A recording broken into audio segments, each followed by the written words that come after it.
There we go. You should all have a button to click, and then we should be recording. No one left. No one left, so that's good. Yeah. No one froze and then went, oh, sorry, my internet connection's gone. I've got to leave. So today, really, I wanted to talk about the Beyond Limits idea rather than the actual program, which was how do we create a space for leaders, whether they're leaders of businesses, leaders of their own lives, because I very much believe in self-leadership, leaders of communities, leaders of networks, could be leading a football team, could be leading a volunteering organization outside of work, or could be leading a recruitment company network or a company, working within the recruitment space. Any or all of those types of leaders are welcome here. And how do we create something that really tunes into who they are being as human beings and who they are being as leaders and what that brings to their leadership? So I think it's something quite unique within the leadership the leadership development space, because a lot of it concentrates on how to lead other people and the tools and techniques we have to do that. And yeah, sure, we touch upon some of those, but this is much more about who are we as leaders and how do we then lead other people? How do we encourage people to follow us, right? And today's session, we had sort of a theme for it, which was one of the principles from Beyond Limits, which is that passion is energy. And we were talking, before I hit record, we were all talking, sort of introducing ourselves. And one of the things we didn't really talk about is what are we passionate about? So when we meet new people, often we'll do the, who are you? And what do you do? And do you run a company? And all of those sorts of things. Have you got kids? Have you got a wife? Where do you live? All of that sort of stuff. We don't often ask the question, what is our passion? Now, I think some of that might have come out a little bit here in some of the sports that we have. But really what I wanted to talk about in terms of our leadership is what we're passionate about naturally creates energy. It creates momentum. It creates motivation. And so often when we become leaders of our lives, our businesses, our communities, we get very lost in the doing and we forget really what the passion behind why we're here and why we're doing what we're doing gets lost a bit. And then we wonder why we don't feel motivated, and we don't feel like we've got much momentum. And more than that, we're not really enjoying ourselves very much, right? And then we have a look around and realize that most of the people around us aren't enjoying themselves very much either. Yeah. So I wanted to just dig into that. And I have Dave, this will be new to you. The other two guys probably know this, but I read a lot. I have thousands of books around me. I have a belief that you learn by osmosis. So there are lots of books in my house that I haven't read, but I know that I'm just learning from them because they're near me. So that's one thing that I have. I will get around to reading them all eventually. But also I have, because I have all these books, I will often just go to a book and pick it up and know that I'm going to read something that is relevant to what I'm talking about. And I often do this with clients. I'll share books with clients. I'll share excerpts from it. And actually today's theme around this idea of passion is energy came from Rebecca's room I ran last month when we were talking about leadership. And I picked up a book that I want to share an excerpt from with you, which is about passion really. And it's called Lead from the Heart. And as you've registered for today's event, you will get an email afterwards, which will have anything that I've shared here. So you'll get a copy of what I talk about in the book, so you can follow up on it if you want. But it really, for me, as soon as I saw this title, and I get told to think, is Lead from the Heart. We've spent so much of our lives being told not to lead from the heart. So I just want to read a couple of excerpts from here that I really think talk to this idea of how we bring more passion and heart and love into our leadership and into our businesses and what we want to create, especially, I think, when things are tough. And what we tend to do when things are tough or challenging is actually we drop even further out of our heart and more into our head. And then we just get more into the doing and lose sight of what it is that we're trying to create. So let me read from here. So the idea of leading with any amount of heart flies in the face of our collective belief that the heart acts like kryptonite in business. We associate the heart in the workplace as being soft, sentimental, and not driving profit. We frown on heart. In the moment, I was greatly conflicted. This is the guy who wrote it, Mark Crowley.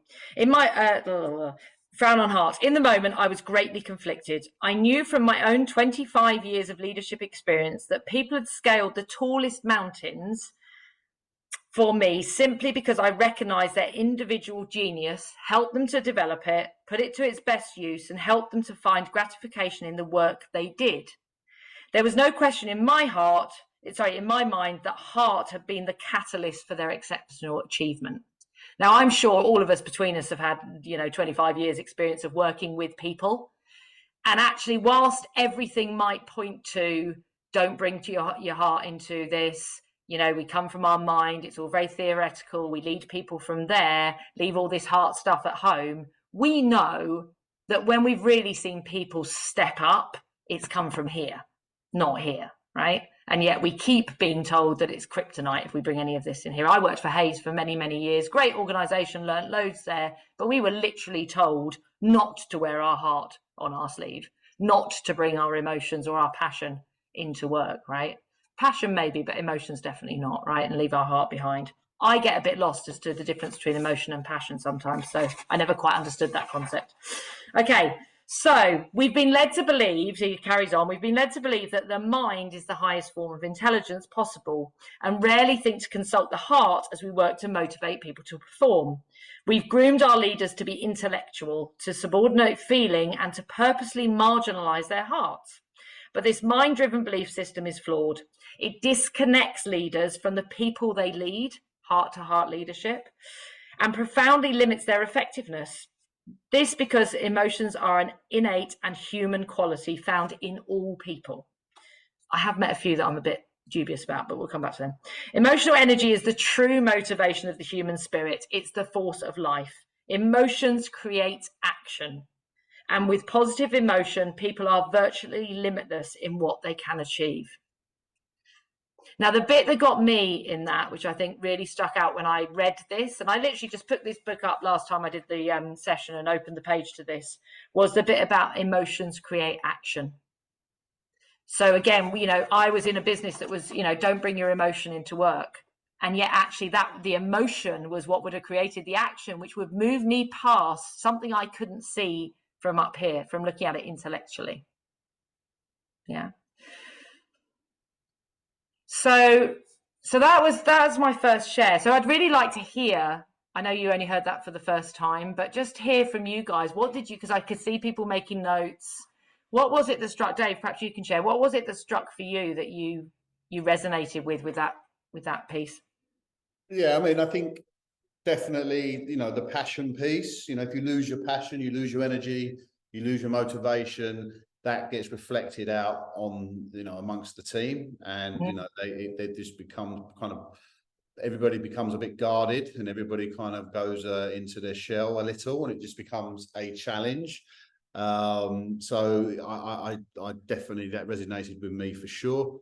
So getting lost in that doing, not enjoying it, just kind of going through the process, going through the motion, without having the energy, having the passion in order to kind of, even if it chips it down, to try to, it starts with us, and that's, we can set the tone, we can set the mood and set the energy levels. And sometimes that needs to happen. We can't rely on other people to do that if you're not doing it yourself. It needs to be a team. Yeah. So that makes sense. And I think as well, emotion does create actions, but that can be, you can be quite emotional and and immediate, and actions that follow that can sometimes maybe a bit hasty, maybe they're the right things to act on. But yeah, definitely instances where if emotions are raised, then that can lead to an action that happens, and then there's a reaction to that as well. Yeah, absolutely. Yeah. And I think the interesting bit there, like you say, is, emotions can drive us to react, right, rather than respond.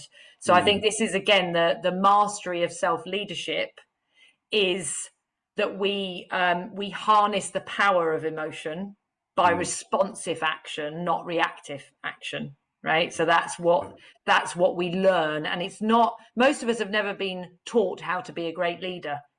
It's the one bit of training that we got. We were taught how to be a recruiter, or we were taught how to do this, but we were never really taught how to lead people. So one of the things that we're learning is as a leader, how do I capture that emotion and make it a responsive action that drives towards what we're trying to achieve? Yeah, rather, and that's where the passion comes in as well, I think, is making sure that we're continually anchoring people to, why are we all doing this? Yeah, why are we all doing this? And also here it says, obviously positive emotion.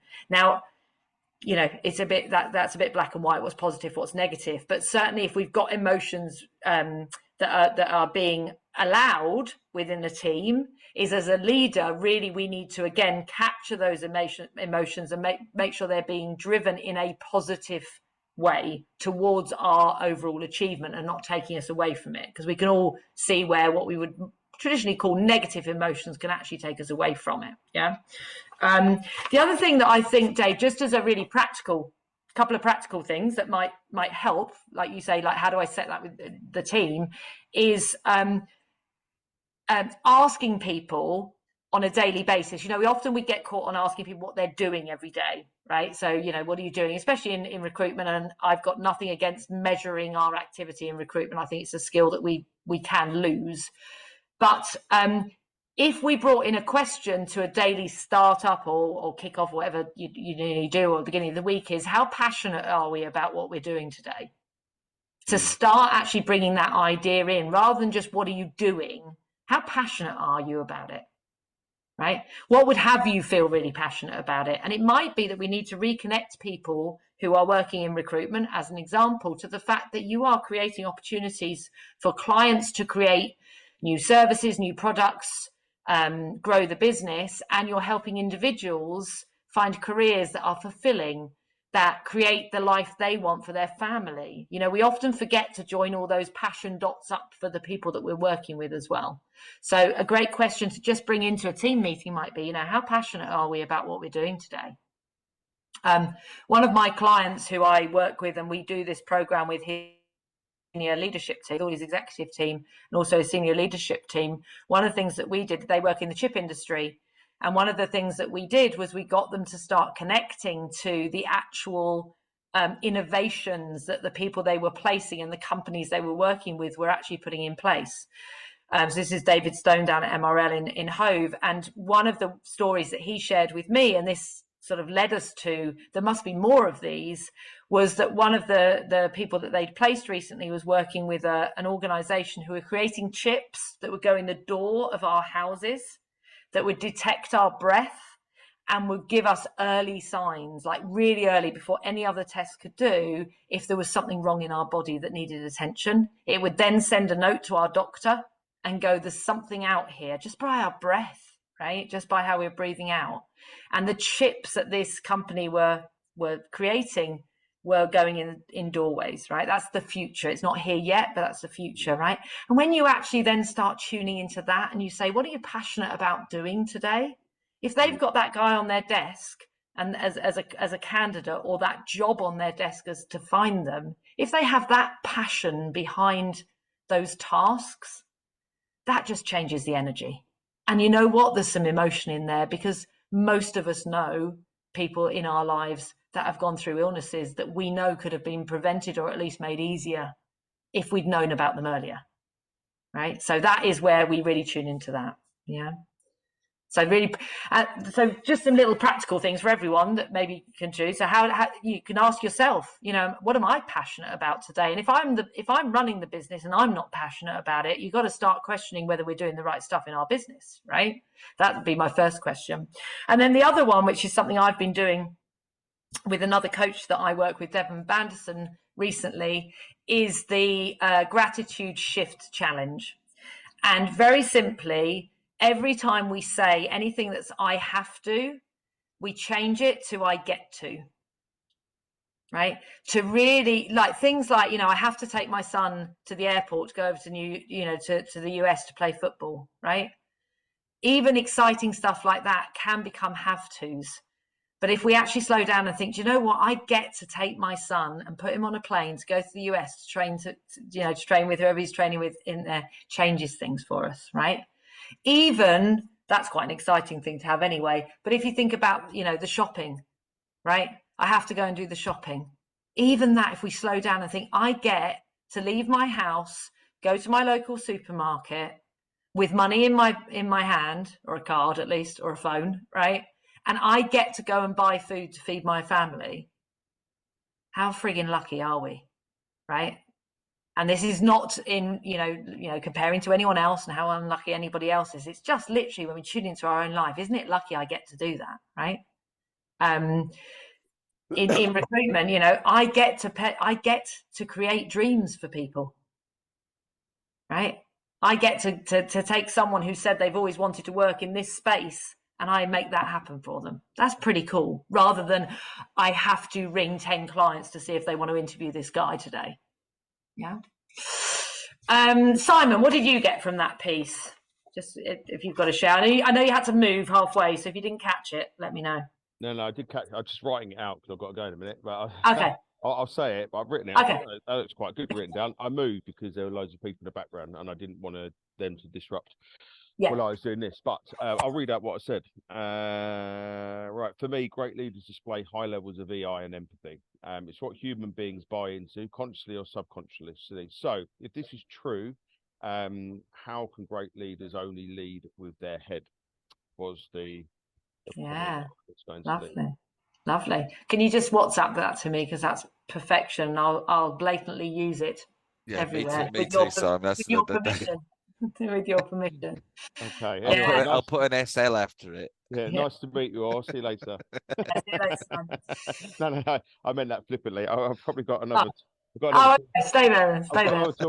Let me. I'll finish this. I'll send it to you. But anyway, that's what I took from what you just said there, okay? Yeah, can you see, Dave, that this is how this passion in motion actually works? Because you can't take the journalist out of the journalist, right? He's taken. Would you just share your thoughts and created an article on it, right? Which is why I love Simon. Simon's done some writing with me as well, which is fantastic. So thank you, Simon. Yeah, totally agree. What about you, Matt? What did you get from it? So it got me thinking about kind of people I've led and people who've and kind of it's about that for me, a leader having that emotional connection with the people that they're leading, and you can't just do it with your head. Yes, you can ask the people to do things, but they have to buy into it. They have to have that emotional connection with you. And not every relationship I've had within my working relationship and people who've been under me have been successful. No one has, but the ones that are successful because we have an emotional connection. Yeah. And I think also the emotional, the passion, the energy that gets created from that, people, like, as you say, feel it. Doesn't matter what you're saying. Yeah. Right. And often we're very good with words. We'll say all the right things. We'll have all the meetings. We'll have the vision and the values and all of that. But actually, if the emotion and passion doesn't match that, people just feel it. Even people who aren't that tuned into it, they just get that something's not there. Right. So the more that we can tune into it, the better. Thank you, Simon. Fantastic. Okay. So I'm just going to share my screen. This is where my technological skills. I need Matt here to help me, but let's see if I can share it. Can everyone see my screen right now? Yeah. You only know yourself when you go beyond your limits, right? Yeah. So this is just a little bit about the program and how this principle. So what I came up with was 7 principles that I felt were really important for really the leadership that I want to bring into the world, that I want for myself and I want to bring into people that I'm working with. And the first thing is, and often, as I say, when we look at leadership development, it's about how we lead other people, and we tend to focus on the other people. And really my version of this is when we start tuning into ourselves. So that bit where I read where it said, actually the best results we get are when we are tuned into other people's emotions. That's true for ourselves too. So as we get to know ourselves better, that's when we can go beyond our limits. And the only thing I would change here, I'm not going to argue with Paulo Coelho because he's a brilliant writer, but is beyond our perceived limits, right? They're not real, they're perceived. We create those limits, and they've been created since we were young, in our childhood, in our education, in our first places of work, in relationships, in friendships, anything. We have these perceived limits. And the only way that we can actually stretch them and go beyond them is when we really get to know ourselves, get to know our own stories, get to know our own bullshit, get to know the things that do keep us within our limits, right? Once we start doing that for ourselves, actually, naturally, we start showing up like that for other people. So suddenly around you, the people around you, Dave, the people in your team start seeing that. They start seeing how much better you see yourself and how much you're going beyond what you can do. And that gives them permission to go, okay, well, I can do it too, right? So as a leader, it's like the most natural and effective and easy form of leadership. Know yourself well, know how you can go beyond your own limits, right? And they're perceived, they're not real.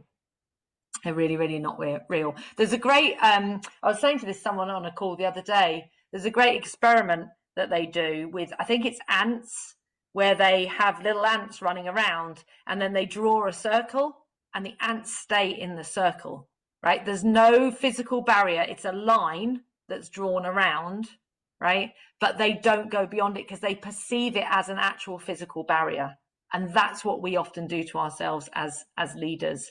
And if we're doing it for ourselves, I think the other interesting thing is we naturally will do it for people around us. So we decide what their limits are and we don't allow them to go beyond them. So that's where this ripple effect happens. Lead ourselves, get really good at knowing ourselves, and then we start creating that out in the world. So just to run through what the other principles are. And these are not exhaustive, by the way. You know, they are just what I came up with that gave us a framework to work within this program. And I promise you, Matt's had experience of my coaching, Simon's had experience. We never stay within these limits either, right? This is just a place to start. We go beyond this all the time, yeah? But to be a leader, saying you must first lead yourself. And I think that's where a lot of leaders go wrong, right? We look externally, we don't look at ourselves. So this is a chance to really come back to yourself. Who am I as a leader, and how do I lead myself? And how do I lead myself in all areas of my life, right? How do I show up as a father, a partner, a friend, a football coach, right? Anything else that we're doing in our lives? How am I showing up there, and how am I leading myself and others there? And then we can take all of those lessons and bring them into how we lead in our business or in our career. Leadership is built with consciousness. Again, right? Most of us are operating at about 95% subconsciousness, right? It's like breathing. We breathe all the time. It's a totally subconscious habit that we've got into. And we have to remind ourselves sometimes to breathe because it just happens. And it's the same with leadership.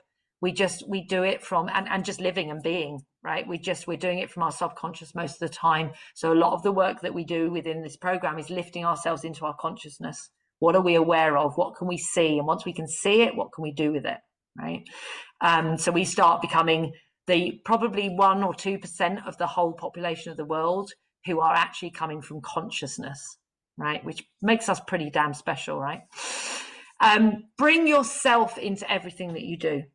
So this really is about, coming back to getting to know ourselves, right? What is it that we are that we're not bringing into what we're doing? And again, this is how we can create limits, right? We decide that being an incredible creative person who loves, photography or painting or reading or writing or whatever it is, and we don't bring that into what we do because we think it's separate and we need to keep it separate, right? The more we bring of ourselves into everything we do, it naturally means that we go beyond what we think we're capable of. Yeah. So how can we bring more of ourselves to what we do? That can be quite a challenging question for people because they feel like, oh, I'm already doing so much, right? It's not necessarily about doing more. It's about bringing more of ourselves. And that comes with consciousness and all the other things. Passion is energy, we've talked about today. So how do we bring more of our passion, what comes from here, into everything that we do? And how do we connect that with what it is that we're doing? Focus on what excites you. Again, if we were to think about how we manage our days, we tend to think about the stuff we have to get done rather than what we want to get done. So one of the things is that switch I said about earlier is changing anything from a have to into a get to creates an excitement in itself. But also sitting down at the beginning of the day and thinking, what would really, really turn me on today, right? What about if I did that today rather than all the things I feel like I have to do? And again, it's an experiment, right? If we just tried it for a week, if we just showed up every morning and thought, what really excites me today? And I'm going to do that first and see what shifts. It's incredible. Again, a great one to do with teams. If you could choose what really excited you today from your to-do list and did that first, do that rather than what you think you have to do, and just see how the energy changes around that. Be open to receiving. Great leadership is often about giving. It's often about what we give to other people in terms of answers, in terms of knowledge, wisdom, knowing, right? Actually, as a great leader, I think we have to be open to receiving. What can we learn from the people around us? What can we learn from our peers? What can we learn from the experiences? Like you said, Dave, it's been a tough year, but you know what? I've learned loads because we're open to receiving information, knowledge, wisdom from everywhere. And again, this ties in, all of these are linked, is as we bring more of ourselves into our leadership, that is one way of receiving lessons from all aspects of life, not just in our business. And then to thrive, we must be connected.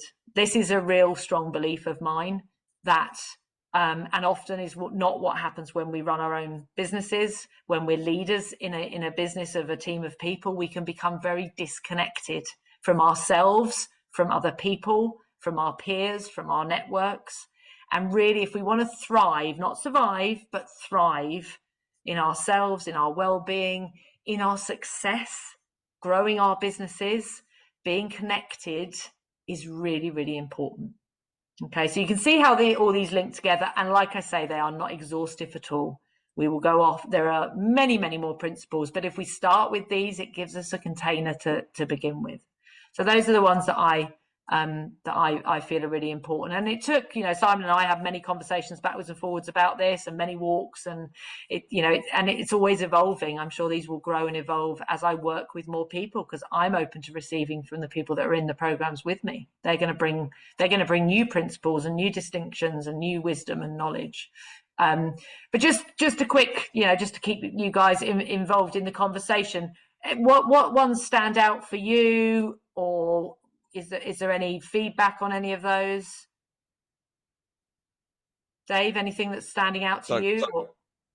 Oh, sorry, Matt. I think, straight away at the top one, to be a leader, you must first lead yourself. I get that, it's, saying one thing, doing another is it's very easy for people to see that, do as I say, not as I do kind of thing. So to lead from the front, lead by example.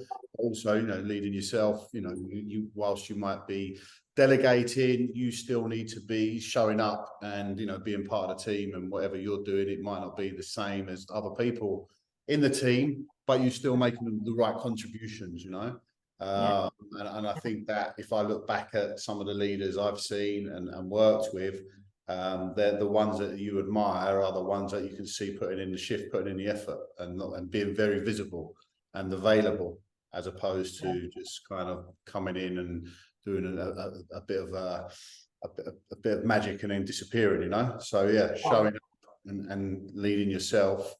I think that definitely stands out to me. Yeah, absolutely. And I think, the distinction there as well, Dave, is like just not in the doing, it's in the being. Yeah. It's how we are being as a leader inspires others, but also they believe us. They believe in us as well. Which sort of ties back into what we were saying earlier. So yeah, great distinction. And as you say, it's really funny actually. So many people that I work with, if you ask them who they've worked with in their past that really inspired them, or they loved being led by, they will give you a whole list of things about that person, who they were being, not so much what they were doing actually, because the doing becomes sort of the norm, but how they were being. And yet when you reflect back on their leadership style, often they're not being that. So they see it in other people and they've been led by that, but they're not actually being that themselves. And it's a great exercise to go through to think, okay, what if I brought more of that into who I'm being, rather than this sort of textbook mind-led leader model that I've picked up along the way? Yeah, so it's a great exercise to do, actually, is think about who've I been led by in the past and future, you know, present, you know, because it doesn't have to be people that are actually working with us. It could be people out in the world. Who do I aspire to? Who am I inspired by? And think about how they're being. And am I being that? Is that how I'm being in the world? So yeah, great feedback. Thank you, Dave. Matt, you were going to share something. Yeah, so for me, it's kind of bring yourself into everything that you do, and it's, you know, kind of, you have to be yourself, really, to be to you know, to be able to have the passion for it. You have to really, you know, turn up as yourself and not have a kind of fake leader persona, you know, kind of, you shouldn't change. And it's all, and it does. You're right, Rebecca. These do all link back into each other. You know, the kind of passion, the, you know, focusing on what excites you. It's about that emotion, you know, kind of that emotion about what you're actually doing has to be real. Yeah. And yeah. It, you know, because if it's not, no one believes it. Absolutely, yeah, and no one believes it at like an energetic level. So you get a lot of nodding heads and people going, and then, you know, I had this great conversation with one of the teams that I work with, the MD, and, you know, he was like, you know, this is what I tell my team that I want, and they're not doing it. Right? They're not doing it, and you know, the reflection back to him was, you know, because you're not showing up as that. They're not seeing you as wanting that. They don't believe in it. So they're doing what you're telling them to do, but they're not really bought into what you're trying to achieve because you're not bringing all of that, right? Matt, it's really interesting when you say about, you know, who we're being. This came up in a conversation the other day about relationships. But it's exactly the same. I mean, I talk about relationships and work, you know, they all mix They're the in same together. thing. They're the same thing. They're the same thing. It's just a different, interacting with different people. Yeah. You know, it's the same. It's the same. Yeah, exactly. And God, we spend as much time with the people we work with sometimes as we do with our intimate relationship. It's sometimes more than, right? And yet we don't give them the same kind of level of attention in terms of being a relationship. And what was interesting, and I found this really fascinating, and so true, is in relationship, often we show up as a certain version of ourselves and the other person shows up as a certain version of themselves, right? So we're actually having a relationship with these other versions of ourselves, which are not really truly us, right? So we're not getting the results that we want because we're not showing up as our fully ourselves, and they're not either. Right? And this can happen in relationship or in teams. If we all start showing up more as ourselves, we're going to have that leader to follower, but the real leader and the real follower. We're going to actually be having a conversation with the real versions of ourselves. But what tends to happen is we're creating all these different versions of ourselves. So we're not getting the results we want, not because we're not doing the right things, but we're not having the conversations person to person. Right? We're having them with these sort of other versions of ourselves. So yeah, love that feedback. So we talked about the principles. I love a quote, by the way, Dave. If you do start following me on social media, you will realize I do love a quote. And these are ones that I picked out that to me talk about what we do within this program. And, you know, talking about getting to know ourselves, how we know ourselves, the fears we don't become, the fears we don't face become our limits. So again, this is like this idea of perceived limits, right? So one of the things that we do, and it, you know, Matt's worked with me for a long time, is we will actually pull these fears out. And this is hard as leaders sometimes because we don't want to be seen as fearful because we're supposed to be the ones who are driving forward all the time. This container is a safe space to share what we're afraid of. Like what are we really afraid of here? Like really truthfully. And if we face it, it stops being a limit for us. While it's just a fear, I talk about it being like this big sort of black cloud over here, it will always limit us. Once we put it out in the open and look at it, it doesn't. It becomes actually part of how we can grow. Yeah. So we talk about fears a lot. And again, known or unknown, a lot of the time there are subconscious fears that are limiting us that we have not even ever looked at, right? That we're not aware of. So this work can be challenging. Matt will tell you this. It can be challenging because we actually dig in a little bit, which is much easier to avoid that, right? But actually, if we bring those fears out and have a look at them in a community as well, what's great about that is often you realize that everyone's got the same fears. You know, everyone's got the same things that are holding them back, consciously or subconsciously. So I love that quote. So the leadership program, say, is talking about going beyond our limits, those perceived limits that we have. So what my questions for you are, and say, whether you go ahead and have a look at this program with me or look at working with me or not, doesn't matter. These are great questions to look at in your own leadership. Is if you were to go beyond what you've already learned, what you already know, what you already believe, your own bullshit and your own perceived limits, if you were just to go beyond those, what would be possible, right? What if there were no limits for you, your business, your life, what you can do, for who you can be? What would be possible? So even if you just take those questions and go and spend some time with them, they will be really valuable to you. But that's what we dig into in the program. So the program itself is a 6-month program. It's starting nowish. We start properly in October. When the right people come together, then I start the program. Up until then, you get sort of a bit more one-on-one time while we form the group. It's a supportive peer group and community. We have very strong agreements about the peer group and the community. It's for current or future leaders from any industry. So obviously there are quite a lot of recruiters in my network, but it's not exclusively for recruiters. You have monthly group coaching sessions, individual coaching sessions, and monthly accountability sessions. So you get a mix of really some coaching, some learning. The accountability brings in the idea of changing that from information into transformation, going back and trying it. And then you get some individual time as well with me to just dig into what's really coming out for you as an individual.